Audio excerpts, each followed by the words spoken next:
Empowered people make informed decisions that lead to living a life without regret. This is Sarah Kaki and Shauna Woods from Atlanta Divorce Law Group, and this is the Happily Ever After Divorce Podcast.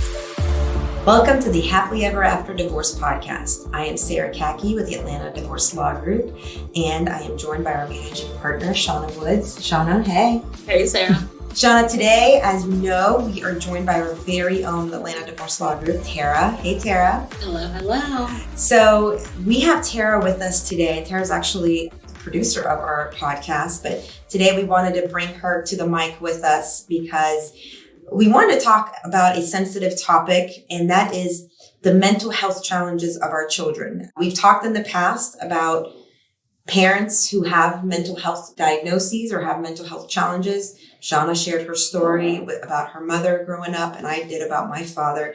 But we wanted to flip the script and talk about parents who are raising children who have mental health issues and have diagnosed mental health conditions. And to anybody in today's society, mental health has just really starting to turn a corner as far as awareness, as far as diagnosis, as far as treatment. So it's kind of new to all of us. And I think that a lot of parents who find out that the child may have, whether it's depression, bipolar disorder, or anxiety, they are just now starting to educate themselves and they have the tools, but that wasn't always the case. So Tara, you grew up not knowing you had a mental health condition. Correct. But at some point this was diagnosed. Yes. How old were you? I would say I got a half diagnosis maybe when I was 16, but I actually got my full diagnosis at 22. And what was that diagnosis? At 16, I was diagnosed as depressed. And then at age 22, after a little bit more searching and speaking to doctors, I found out that I was actually diagnosed with bipolar 2 disorder. Okay. And in a little bit, I'm going to ask you to clarify from your knowledge what bipolar 2 disorder is. Growing up, did your parents have any knowledge of these mental health conditions? No, not at all. Okay. Did they have anybody else in their family that they could have relied on or used or been a source to them during that time? I don't think if we had anyone in our family line that had any mental health issues that they even really knew about it or knew what that was. Because it was such an uncommon thing back then. And that's exactly why Shauna and I have Tara on today, just to kind of bring light to parents who are going through this and have no clue even where to start. And for them to hear this from the perspective of a child who is now, who went through this whole process of trying to figure out what's going on with me, getting a diagnosis, and then the parents having to get on board with that. And, you know, the reason you're such a light to this topic, Tara, is because you're a successful, professional, independent woman that's thriving with this diagnosis. And thankfully, you were able to have parents who were supportive. So I think you can give a lot of help to parents out there that feel in the dark and are actually really anxious about what will the outcome of all this be. So let's back up for a second. What is bipolar disorder? So bipolar disorder is when you have mood changes over a significant period of time. So a lot of people use the term bipolar loosely, talking about that they feel happy one second and sad the next, when in reality, it's alternating between manic episodes and major depressive episodes. Okay. Before you got the diagnosis, talk us through a little bit of what were the things that were happening in your life where you're like, something doesn't feel right, or maybe your parents, or, you know, what's going on with Tara? I think as a child, and this is kind of where the misunderstanding came in with my parents, is that I think I just went through many periods of time where I was either a happy child and was really felt on top of the world, was super confident, you know, was very social. And then I went through periods where I didn't want to get out of bed being younger, just feeling like it's hard to say that as a kid, you feel like there really is nothing left for you, but that's kind of what that feels like. And so I just alternated through a lot of that. And I remember being told by my parents as a kid that I dealt with mood swings, but we just, you know, didn't have an official word for it. But that was kind of my life before a diagnosis. And then what led to you guys actually seeking medical help for this versus just saying, well, you know, this is just how Tara is as a child? So I grew up and my mom was super homeopathic. So we had like a big homeopathic Bible, if you want to call it that. And so I was on a lot of like herbs and stuff growing up, and my mom felt like they were working. I don't honestly have a lot of vivid memories of like that part. So I can't say one way or the other. She said that they worked. Anyways, my dad didn't really believe in it, so I stopped doing the herbal stuff. And as a teenager, it just started getting worse. And so bipolar 2 disorders, when you struggle more with major depressive episodes, whereas bipolar 1 is where you have way more manic episodes or more intense manic episodes. And so as a teenager, it was just kind of the same things, becoming complacent. I was always good in school, but just my social, dropped and stuff like that.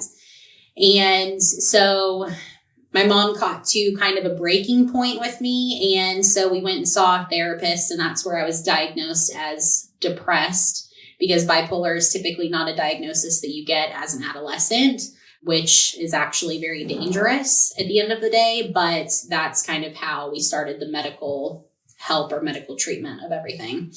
So during the process before you were getting diagnosed and you were like on the journey of finding the proper treatment, tell us a little bit of how it felt being Tara. Like as far as like wanting your parents to understand, or, we look to our parents to be the leaders of our lives at that age, to kind of say, hey, like, I know what's going on. Like, you have a fever. We'll give you this medication. It'll be better. But it's different when you may not feel like your parents even know what's going on. So give us a little sample of what it's like to be a child, not knowing what's going on with you and not feeling like you have an adult that does either.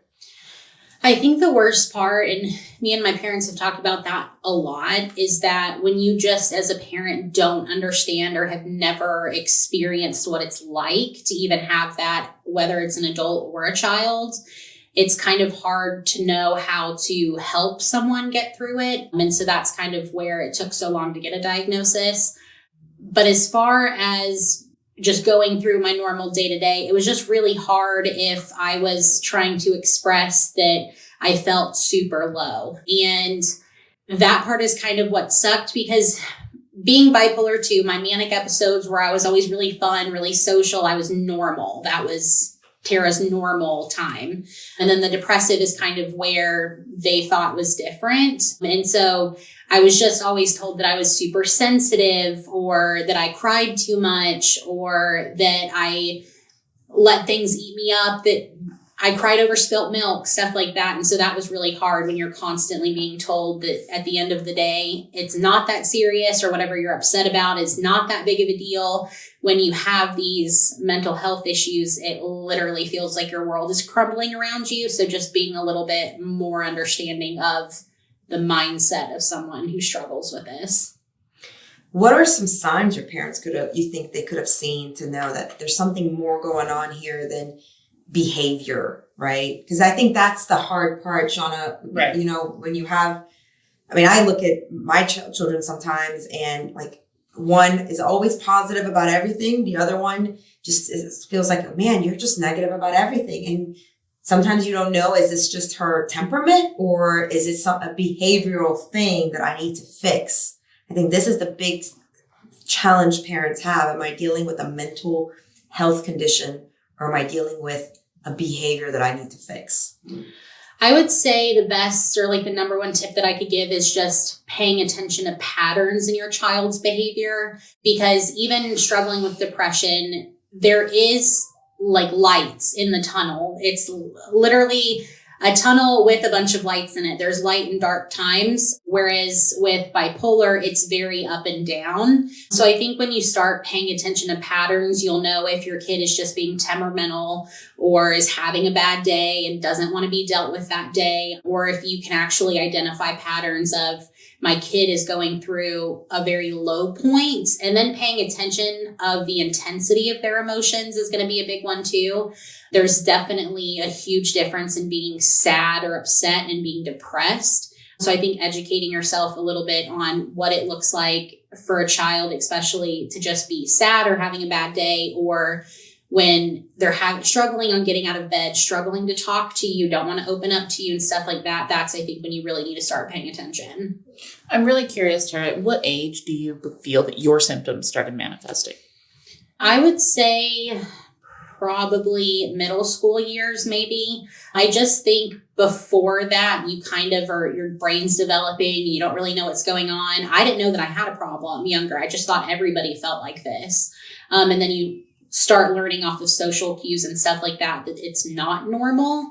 So definitely, I think that the symptoms themselves started manifesting a little bit more in high school or in middle school. And then you just start going through the normal stuff that every kid goes through at that age. And like I said, the intensity of how you're feeling is a lot worse when you have some kind of mental health issue. Did you feel safe coming to your parents and saying, I don't feel normal? No, honestly, I do now. And we've had a lot of conversations about it. My parents are extremely supportive at this point in time. And they've always been supportive. So what I mean by not feeling comfortable is I didn't feel like I could talk to them. It was just the fact that my mom and dad were never married. So we've always lived separately. And I've always stayed with my mom full time. And my mom's gotten a little bit better of it, especially just going through experiences in her life. But we've talked about it multiple times that growing up, she just didn't have a lot of patience for me. So it was, if I was having a bad day or was super depressed or something like that, going to her, it's always been suck it up, buttercup. Like, it's going to be okay. Put your big girl pants on and just move on. Because that's what my mom's had to do her entire life. And it's made me a lot stronger, but it did kind of suck. So for our parents out there, how can they make their children feel safe to come to them and say, I'm not feeling normal. I don't think this is normal based on, like you said, the social cues that are around me. I'm feeling different. What are the indicators they can do to make their children feel like they're safe? Because a lot of our parents are separated and do live, children live primarily in one household. I would say paying attention to how patient you are with your kids and especially what you say to them. So there's a very, very fine line with certain styles of parenting and not wanting to raise your kids to be crybabies. Sorry if that's a bad term, but there just really is a very fine line between it of being a supportive parent and then knowing when you kind of need to step in that aspect. But I think overall, just being a little bit more accepting of what your child has to say and maybe listening to them before you jump to, it's not that big of a deal, suck it up, anything like that. So I think active listening is probably going to be the best thing for parents to do to make their kids feel a little bit more comfortable. I like that about active listening. You had mentioned that, it's unusual for people to have the bipolar diagnosis at 16. Is that one thing you believe that the medical field is continuing to develop and understand a little bit more about medical needs or mental health needs in children? I'm hoping so. I'm obviously not in the medical field, so I don't know, what kind of advancements are being done on it. But I do want to clarify what I said earlier as to how dangerous it can be getting diagnosed with a different illness. So I'm diagnosed bipolar 2. I do have diagnosed depression and anxiety as well, but I actually did not know this. And so your medications are going to have a lot to come into play with how you're feeling. So when I partnered up with a doctor that I'm currently with, she actually told me a story, which I won't go into detail, but if you have depression versus if you have bipolar disorder, depression, you're on antidepressants, whereas bipolar, you're on antipsychotics. And if you put someone who is bipolar on an antidepressant without that other supplementing medication, it can actually make them way more suicidal than they ever were. So that's something that I really struggled with in high school, and where I struggled with medication management is because I was diagnosed depressed in high school and I was on 1,010 different antidepressants, and it made me want to kill myself every day. So I stopped taking my medication and never took it again, and didn't really believe that it could get better until I was properly diagnosed and was put on the correct medications. So even though you're older, is this just another area where your parents could have, and I know they probably did, really pay attention to what was going on with you, really watch that? I think so. I think it's definitely, maybe what I would recommend is, because I don't want to recommend any helicopter parenting, but really paying attention to what kind of treatment your child is getting, if you're getting them treatment. educating yourself, because a 16-year-old is probably not going to educate themselves on the difference between different mental health issues. But I think that that's probably a huge step, is being able to educate yourself a little bit more based on the symptoms that your child is showing, because getting a false diagnosis could end in the death of a child just because they're on the wrong medication. So I think that's probably the biggest thing. You and I have talked a lot about bipolar. My mom has been diagnosed bipolar, and we've shared with each other just different stories. Do you find that sharing these stories and talking about it with other people with experiences helping normalize the fact that this is a disorder that we just live with and we are successful now? I think so. I think that's why I'm so open with my story, is because I'm huge on trying to end the stigma. Or when I've been open and told people I have bipolar, they're like, no, you don't. And I'm like, yes, I do. Like, I'm good at masking. I've learned that my entire life, but it's just one of those things where I feel like the more people who, I don't want to say have beat it, because it's a condition I'm going to live with for the rest of my life, but the people that have been in therapy on the correct medications have lived a normal life. I think the more people that come out and speak on it, being able to live a normal life, people will stop associating bipolar people with being, I know I said you're on antipsychotics, but stop associating bipolar people with being like psychotic or having psychotic behavior. So I definitely think that that's great. But on the flip side of that, I will touch on really quick, the thing that I struggle with and that I hate, and I'm not triggered very easily. I know we've talked about that, but I cannot stand being someone that struggles with both depression and bipolar when people are saying, oh, I'm so bipolar, or, oh, I'm so depressed. I'm like, you're having a bad day. Like, and I can't judge, you never know what people's going through behind closed doors, but those words have just become such a staple in people's vocabulary that it kind of minimizes what the people that actually struggle with those issues are going through at the end of the day. And so I think that that's honestly making us backpedal a little bit. So I definitely think in this day and time, we're learning more about it, learning how to deal with it, learning that people can live normal lives when diagnosed with any kind of mental health issue. But I definitely think that how open people are trying to be with it, with these words and using them so loosely, I think is taking a lot away from people that actually struggle with it too. Because then people start thinking at the end of it's not that big of a deal, but it is a big deal at the same time. So that's kind of a big thing. So Tara, I think one of the biggest things that I heard that for any parent that's listening to this is finding the right treatment and the right medication that comes from getting the right diagnosis. None of us here are child therapists, child psychologists, counselors, have any of the qualifications for any of that. We are here as a team that work in a law firm that see a lot of families go through this. And then Shauna has a personal experience with her mother, and you have a personal experience with yourself and can talk to what you went through with your parents. What I want to make sure that our listeners understand too is that if you think this is something you need to explore with your child, please take this episode to explore, right? To kind of understand that there is a possibility that you need to further look into something and take some tips from Tara on what worked and what didn't work for her and how she was able to live a good life and thrive even despite this diagnosis. So Tara, give us some tips for parents that listen to this and say, well, I think I need to look into this for my child. Where should they start in looking for a doctor for their child? Does it start with the pediatrician's office? I didn't start with any kind of like primary care physician or anything like that because we kind of knew that there was something else. So I think that starting with that, if you don't really know what's going on, could be a good resource. But as far as what my mom and I did, we really just focused on finding someone who, it's different now because I was an adult, but as far as if you're dealing with a adolescent child going through it, I would really recommend doing your research and who you're planning on taking your child to see, whether they specialize in children, whether they specialize in mental health issues, and whether they specialize on more than just general anxiety or general depression. All right, Tara, thank you so much for so openly sharing with us and all the value that will hopefully give any concerned parents out there. Absolutely. I just want to wrap it up by saying, for those who do have concerns, Tara is a prime example of someone who does live with a disorder.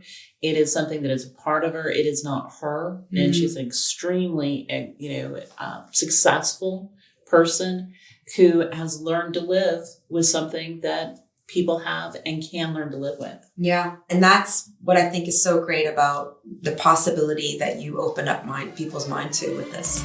Yeah, me too. Thanks for listening to the Happily Ever After Divorce podcast. If you'd like to learn more, go to atlantadivorcelawgroup.com/resources.